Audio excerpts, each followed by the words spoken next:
तय कर चुका है कि 14 नवंबर को जब परिणाम आएंगे तो फिर एक बार एनडीए सरकार, फिर एक बार एनडीए सरकार। बिहार, जिस बिहार का अपना गौरवशाली इतिहास रहा हो,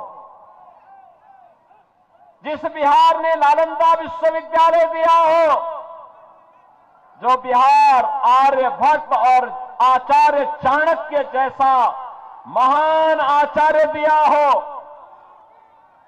जिस बिहार ने महात्मा बुद्ध को ज्ञान प्रदान किया हो और जिस बिहार ने 24वें तीर्थंकर भगवान महावीर को जन्म दिया हो, आखिर वह बिहार किसके कारण साक्षरता में देश के अंदर सबसे पीछे हो गया? बहनों और भाइयों, इस पाप का दोषी कोई और नहीं, इस पाप का दोषी कांग्रेस और आरजेडी बराबर के दोषी हैं। जिन लोगों ने अपने स्वार्थ के लिए बिहार का उपयोग तो किया, लेकिन बिहार के विकास के लिए बिहार की मेधा और बिहार की प्रतिभा और यहां की ऊर्जा का उपयोग बिहार के विकास में नहीं होने दिया।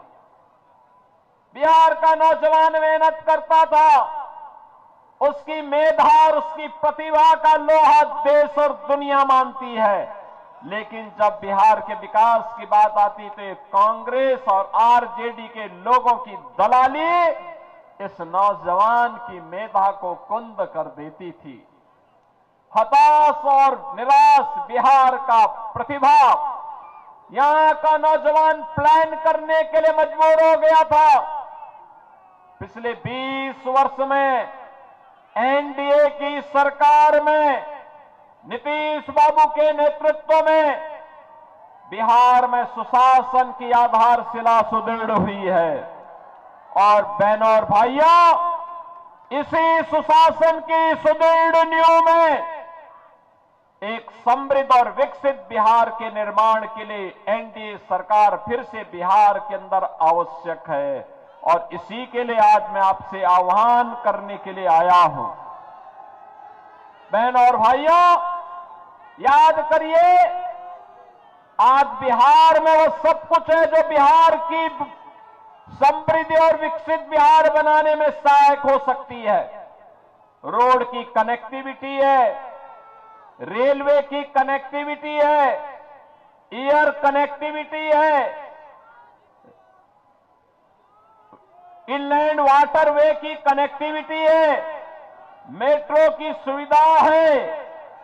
और बहनों और भाइयों, आज बिहार के अंदर वह सब कुछ है।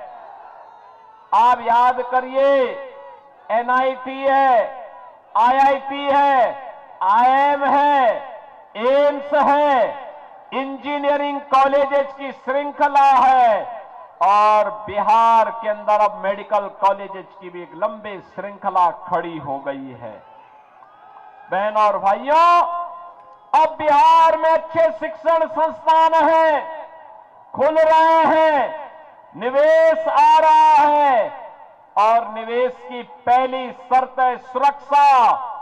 अगर अपराधी जीतेगा तो निवेश भागेगा, अगर अपराधी जीतेगा सुरक्षा दांव पे लगेगी, नौजवान प्लान करेगा। और ऐसे ही अपराधियों के लिए हम लोगों ने यूपी में ये बुलडोजर खड़ा करके रखा हुआ है। बहनों और भाइयों, ये जो बुलडोजर यूपी के माफिया की छाती को रौंदते हुए चलता है ना, धड़धड़ा के, उसकी हड्डी और पसली एक हो जाती है।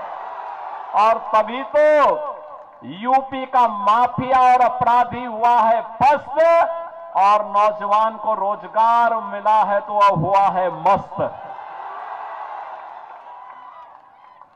बहनों और भाइयों, मोदी जी का नेतृत्व है तो विरासत भी है और विकास भी है। आप याद करिए, ये कांग्रेस के लोग क्या कहते थे कि राम तो हुए ही नहीं। आरजेडी के लोग खानदानी माफिया को बचाने के लिए और खानदानी माफिया को जिताने के लिए उसके दबाव में राम मंदिर की रथ यात्रा रोक देते हैं। इनका पार्टनर समाजवादी पार्टी उत्तर प्रदेश के अंदर राम भक्तों पर गोली चलाने का दुस्साहस चलाती करती है, लेकिन तब भी राम भक्त कहते थे राम लला हम आएंगे मंदिर।